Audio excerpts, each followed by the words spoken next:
میرے رب ہجوم غم میں تجھے جب کبھی پکارا، تیری عام رحمتوں نے مجھے دے دیا سہارا۔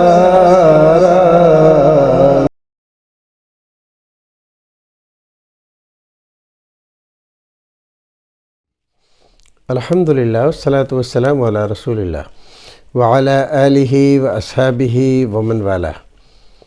ناظرین، خیر مقدم ہے آپ کا کریم ٹی وی اردو میں۔ آج کی مجلس میں ایک سوال ہمارے پاس آیا ہے۔ وسیم اقبال کولکتہ سے سوال کرتے ہیں، نماز پڑھتے وقت اگر دھول مٹی منہ میں چلی جائے تو کیا نماز باطل ہو جائے گی؟ نماز پڑھتے وقت دھول مٹی منہ میں کیسے چلی جاتی ہے، یہ بات سمجھ میں نہیں آئی۔ اگر وہ لکھتے کہ اس طرح سے دھول مٹی منہ میں چلی جاتی ہے تو بات سمجھ میں آتی۔ باقی یہ ہے کہ دھول مٹی منہ میں چلی جائے تو کتنی جا رہی ہے، کتنی نہیں جا رہی ہے، اور اس سے کیا فرق پڑ رہا ہے اس کی نماز میں، ان تمام باتوں کو جب وضاحت سے کہا جائے تب کوئی بات سمجھ میں آتی ہے۔ باقی نماز کے باطل ہونے کا یہ کوئی ذریعہ نہیں ہے۔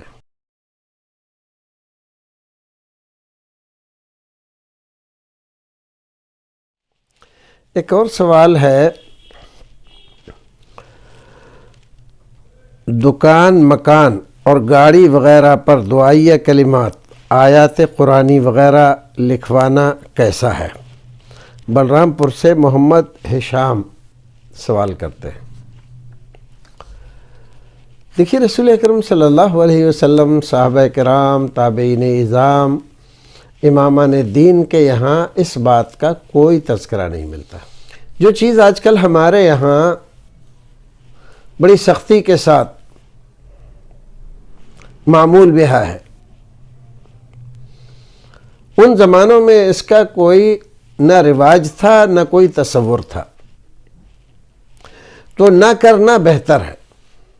رہی بات آج کل کے چلن کی، اس پر کیا فتویٰ لگایا جائے، تو دیکھیے علماء کرام کے دو گروپ ہیں اس سلسلے میں۔ بعض علماء تو اس کو خلاف سنت مانتے ہیں، اور بعض علماء اس بات کو مد نظر رکھتے ہوئے کہ غیر مسلموں میں اپنے گھروں میں اپنے مذہب اور دین کی مطابقت سے کچھ تغرے، کچھ نشانیاں وغیرہ لگانے کا رواج ہے۔ آدمی گھر میں گھستے ہی پہچان لیتا ہے کہ یہ گھر کس کا ہے۔ پھر جو لوگ لگاتے ہیں وہ کس لیے لگاتے ہیں؟ اگر زیب و زینت کے لیے لگاتے ہیں تو اس کا حکم الگ ہے۔ اگر اس لیے لگاتے ہیں کہ اس پر نظر پڑے تو ہم کلمات خیر دہرائیں، پڑھیں، جیسے بعض تغروں میں 4 قل، 4 قل، اس طرح سے یا قل هو اللہ احد، یا اور دیگر آیات کے تغرے خطاطوں سے لکھوا کر اور ان کو باقاعدہ طریقے سے فریم میں شیشہ لگا کر لٹکاتے ہیں، رکھتے ہیں۔ بعض لوگوں کا تصور یہ ہوتا ہے کہ اس سے خیر و برکت ہوتی ہے، تو خیر و برکت والی بات، زیب و زینت والی بات، اور یہ ہے کہ پہچان والی بات، یہ سب کئی ساری باتیں اکٹھی ہو گئی ہیں، اور ان میں سے کوئی بات ایسی نہیں ہے جس کی شریعت نے ہمیں تاکید کی ہو کہ پہچان کے لیے رکھو، خیر و برکت کے لیے رکھو، یا اس کے لیے رکھو۔ خیر و برکت خالی لٹکانے سے نہیں ہوتی، خیر و برکت پڑھنے سے ہوتی ہے۔ بالکل اسی طرح کہ آپ بیمار ہیں، کسی اچھے بڑے ڈاکٹر کے یہاں گئے، اس کو ہاتھ دکھایا، اس نے آپ کے مرض کی تشخیص کی، ایک نسخہ لکھ دیا، آپ نسخہ فریم میں لگا کر اپنے گھر میں لٹکا لیں تو آپ کے مرض سے اس کا کوئی تعلق نہیں ہے اور کوئی آپ کو اس سے فائدہ نہیں ہوگا۔ فائدہ کس سے ہوگا؟ فائدہ اس سے ہوگا کہ آپ اس نسخے کے مطابق دوائیں کھائیں، پرہیز کریں، احتیاط کریں، تو آپ کی بیماری بھی ختم ہو جائے گی، آپ کو آرام بھی مل جائے گا۔ اب گھروں میں ہمارے یہاں جو آج کل چلن ہے، رواج ہے، بڑے بڑے تغرے گھروں میں لگائے جاتے ہیں، بڑے بڑے قیمتی لگاتے ہیں بعض لوگ، ٹھیک ہے، نہ تو ان کو کبھی توفیق ہوتی ہے کہ اس کو پڑھیں، تو یہ کہا جائے کہ اس لیے رکھتے ہیں کہ ان کو دیکھیں گے تو زبان پر جاری ہو جائیں گے۔ 1000 میں ایک آدمی اگر ایسا کرتا ہو تو ہم سمجھتے ہیں کہ بہت کرتا ہوگا، یا اس لیے کہ خیر و برکت ہوگی، تو نماز پڑھتا نہیں، قرآن شریف پر عمل کرتا نہیں، قرآن کی تلاوت کرتا نہیں، اس کے مطابق اپنی زندگی گزارتا نہیں، خیر و برکت کے لیے صرف گھر میں کچھ آیتوں کو تغرے بنا کر فریم کرا کے لٹکا رکھا ہے اس نے، اور اسی مکان میں، اسی دکان میں گانے بھی چلتے ہیں، کبھی قوالیاں بھی چلتی ہیں، کبھی غیر معیاری قسم کی زبان بھی استعمال ہوتی ہے، اب قرآن شریف بھی وہاں پر آپ نے لٹکا رکھا ہے خیر و برکت کے لیے، اور یہ سب بھی ہو رہا ہے، تو آپ کو کیا لگتا ہے کہ یہ سب ہم تعظیم کر رہے ہیں قرآن کی، یا قرآن کی تعظیم کے خلاف ہے یہ بات؟ تو خود ہی سوچیں کہ یہ بات کہاں تک مناسب ہے اور کہاں تک ہمیں کرنا چاہیے۔ بات اصل میں تفصیل سے نہ کہو تو سمجھ میں نہیں آتی، بہت ساری غلط فہمیاں ہو جاتی ہیں، اور اختصار سے کہو تو بہت سارے لوگ طرح طرح کی بدگمانیاں پال لیتے ہیں۔ بہرحال بات یہ ہے کہ بھائیو عزیزو، قرآن شریف کا پڑھنا باعث اجر و ثواب ہے، باعث شفا ہے، اور اس سے ہی خیر و برکت ہمارے گھروں میں، ہماری دکانوں میں نازل ہوتی ہے۔ اور صرف ہم تغرے لگا کے رکھیں اور پڑھیں نہیں، نہ نماز پڑھیں، نہ قرآن پڑھیں، نہ اس کے مطابق عمل کریں، تو ایک طرح سے ہم غیر مسلموں والا کام کر رہے ہیں، مسلموں والا کام بھی نہیں کر رہے ہیں، ان کے جیسا عقیدہ بھی اختیار نہیں کر رہے ہیں، تو یہ مناسب نہیں ہے، اس سے بچنا ہی بہتر ہے۔ اور اگر آپ پڑھنے کے لیے آپ نے لگا رکھا ہے کہ صبح شام پڑھ لیا کریں گے تو کوئی بات نہیں ہے، پڑھنے کے لیے آپ لگا سکتے ہیں۔ اللہ رب العزت ہمیں اور آپ کو نیک عمل کرنے کی توفیق عطا فرمائے۔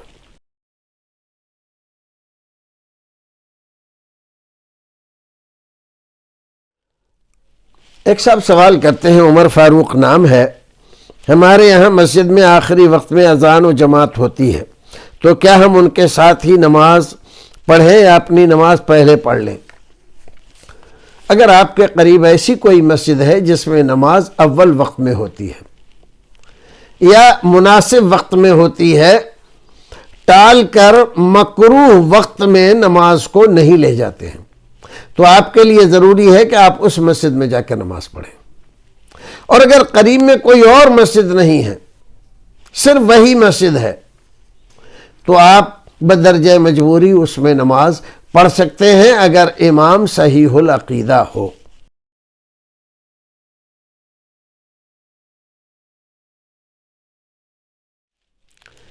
ایک اور صاحب ہیں مشیر الحسن پٹنہ سے سوال کرتے ہیں، نبی کا لباس کیسا تھا؟ کیا ویسا لباس پہننے پر ثواب ملے گا؟ دیکھیے، ثواب تو آپ کو نیت پر ملتا ہے۔ نبی اکرم صلی اللہ علیہ وسلم اس دنیا میں تشریف لائے تو ساری دنیا کے لیے آئے تھے آپ، آپ جس ملک میں رہتے تھے اس ملک کا جغرافیہ، اس ملک کی آب و ہوا، اس ملک کا تاپمان، یہ سب الگ تھا۔ اب کوئی آدمی یہ کہے کہ ویسا ہی لباس پہننا ضروری ہے اور ویسا ہی پہنیں گے ہم، تو ظاہر ہے کہ اسی طرح کی آب و ہوا کا کوئی ملک ہے تو آپ پہن سکتے ہیں، لیکن اگر وہاں پارا تحت صفر رہتا ہے تو آپ کیسے پہن سکتے ہیں وہ لباس؟ نہیں پہن سکتے۔ رسول اکرم ساری دنیا کے لیے نبی اور رسول بن کر آئے ہیں۔ اسلام عالمگیر مذہب ہے، اس لیے اسلام نے کوئی لباس کوڈ متعین نہیں کیا ہے۔ حسب ضرورت جو آپ کو شوٹ کرے، چند شرائط کے ساتھ۔ پہلی شرط یہ کہ جو لباس آپ پہن رہے ہیں کسی باطل مذہب کا مذہبی شعار نہ ہو۔ دوسرا یہ کہ وہ بہت زیادہ چست نہ ہو کہ بدن کو اس سے آرام نہ ملے اور بدن کے خد و خال سارے اس کو پہننے کے بعد نمایاں ہو جائیں۔ پھر تیسری، جن رنگوں کا لباس مسلمان کے لیے خاص طور سے مردوں کے لیے منع رکھا گیا ہے اس طرح کا لباس ہم نہ پہنیں۔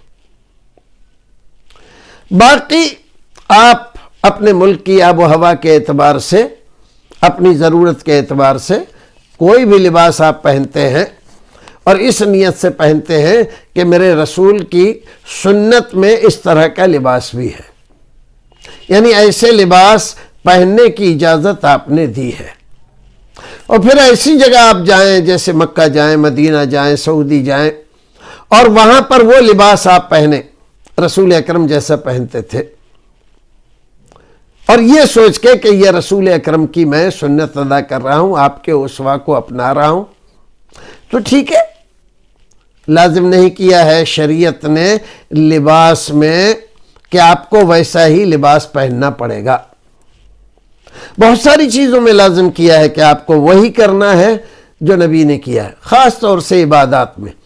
عبادات میں آپ کو اجتہاد کرنے کا حکم نہیں دیا گیا، نہ اس کی اجازت دی گئی آپ کو۔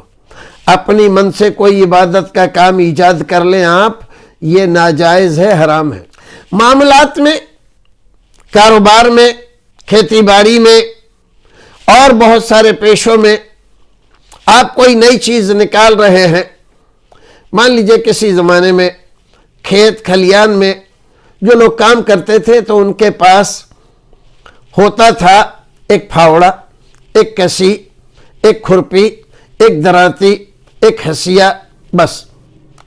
آج اس کی جگہ پر دسیوں اوزار موجود ہیں اور ان سے بھی کھیتی کسانی کے کام ہوتے ہیں۔ کیا یہ ناجائز ہے؟ نہیں، جائز ہے۔ اور آپ 10 کے بجائے 20 ایجاد کر لیں، یہ بھی جائز ہے۔ تو دنیاوی معاملات میں آپ روزانہ ایجاد کریں، دین میں نہیں۔ دین میں ایجاد کرنے سے منع کر دیا گیا ہے، اور دنیا میں روزانہ آپ ایجاد کر سکتے ہو تو آپ کر سکتے ہو۔ تو بھائی کا جو سوال ہے کہ ویسا ہی لباس، ویسا لباس پہننا لازم نہیں ہے، ضروری نہیں ہے۔ کبھی آپ پہن لیں، اسی طرح کا واتاورن ہو، اسی طرح کی آب و ہوا ہو تو پہن سکتے ہیں آپ، اجازت ہے آپ کو۔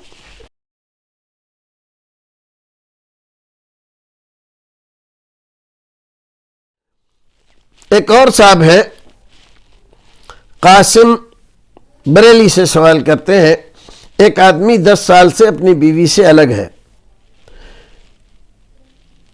ان کے درمیان کوئی تعلق نہیں ہے، تو کیا اس کی بیوی پر طلاق ہو گئی یا جدائی کے لیے طلاق دینی پڑے گی یا عورت عدت بھی گزارے گی؟ اول تو آپ یہ سمجھ لیجئے کسی شوہر کا اپنی بیوی کو اتنی لمبی مدت تک چھوڑے رہنا یہ گناہ کا کام ہے، وجہ کچھ بھی ہو۔ اگر آپ کی نہیں پٹ رہی ہے تو آپ طلاق دے کر اس کو الگ کریں، بھلے طریقے سے، جس طرح سے 4 پنچوں کے ساتھ آپ نے یہ نکاح منعقد کیا تھا خوشی میں لوگوں کو شریک کیا تھا، اب یہ رشتہ آگے بڑھانا مشکل ہو رہا ہے دونوں کو، تو ان کو بٹھال کر اور رضامندی کے ساتھ اس کے حقوق ادا کرنے کے بعد آپ اس کو طلاق دے دیں تاکہ وہ کہیں اور نکاح کر لے، آپ بھی کہیں اور نکاح کر لیں۔ نہ آپ نکاح کرتے ہیں، نہ اس کو کرنے دیتے ہیں، اور حقوق زوجیت بھی ادا نہیں کرتے ہیں۔ دونوں کے لیے شیطان نئے نئے جال بنتا ہے، اور شیطان کے لیے دونوں نرم چارہ ہیں، کبھی بھی ان کو کسی بھی برائی میں مبتلا کر سکتا ہے، مرد کو بھی عورت کو بھی۔ 10 سال کم نہیں ہوتے، بہت۔ تو یہ دونوں، اگر بیوی نے بھی تعلقات بحال کرنے کی کوشش نہیں کی، وہ بھی ناراضگی میں رہی، تو وہ بھی گنہگار ہے اور مرد بھی گنہگار ہے، اور بہت زیادہ گنہگار ہے۔ اب رہا مسئلہ کہ کیا طلاق ہو گئی؟ تو طلاق نہیں ہوئی۔ طلاق جب تک آپ دیں گے نہیں، طلاق واقع ہوگی نہیں۔ کسی مکان میں ایک مرد ایک عورت 10 سال تک رہتے رہیں تو کیا میاں بیوی ہو جاتے ہیں؟ نہیں ہوتے۔ تو ایسے ہی 10 سال تک اگر الگ الگ رہیں تو طلاق کیسے ہو جائے گی؟ نہ نکاح ہوتا ہے ایک ساتھ رہنے سے، اور نہ الگ الگ رہنے سے طلاق ہوتی ہے۔ طلاق دینے ہی سے طلاق ہوگی۔ دوسری بات، جدائی کے لیے طلاق دینی پڑے گی؟ ہاں، طلاق دینی پڑے گی، اور بہتر یہ ہے کہ طلاق ایک طہر میں ایک ہی دیں اور پھر چھوڑ دیں۔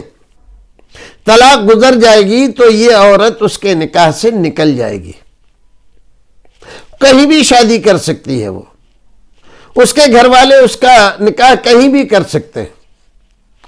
اس وقت جس اذیت میں آپ نے اس کو پھنسا رکھا ہے، نہ اس کو بحال کرتے ہیں نہ اسے الگ کرتے ہیں، بیچ میں لٹکا رکھا ہے، یہ بہت گناہ کا کام ہے۔ ایک اور بات اس میں انہوں نے جو پوچھی ہے، کیا عورت عدت بھی گزارے گی؟ ہاں، اگر اس کو طلاق دے دی شوہر نے تو عدت گزارے گی۔ والمطلقات یتربصن بانفسہن 3 قروء، عدت گزارنا اس کے اوپر لازم اور ضروری ہے، چاہے 10 سال ہو گئے ہوں، چاہے وہ کئی بار کہیں کہ ہمارا اتنے زمانے سے ملاپ نہیں ہوا ہے، اس کے باوجود عدت گزاریں گے۔ عدت کے کئی اسباب شریعت نے رکھے ہیں، تو صرف یہی نہیں ہے کہ استبراء رحم کے علاوہ بھی اور چیزیں ہیں جس کی وجہ سے عدت شریعت نے مشروع قرار دی ہے۔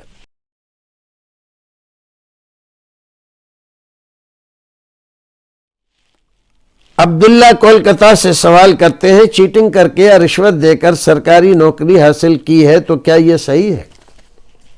دیکھیے، اس طرح کے معاملات میں بہتر یہ ہوتا ہے کہ آپ پوری صورت حال لکھ کر بھیجیں کہ ہم نے اس طرح سے نوکری حاصل کی ہے، وہ چیٹنگ ہے، وہ رشوت ہے یا نہیں ہے، اس کا فیصلہ عالم کرے گا، مفتی کرے گا۔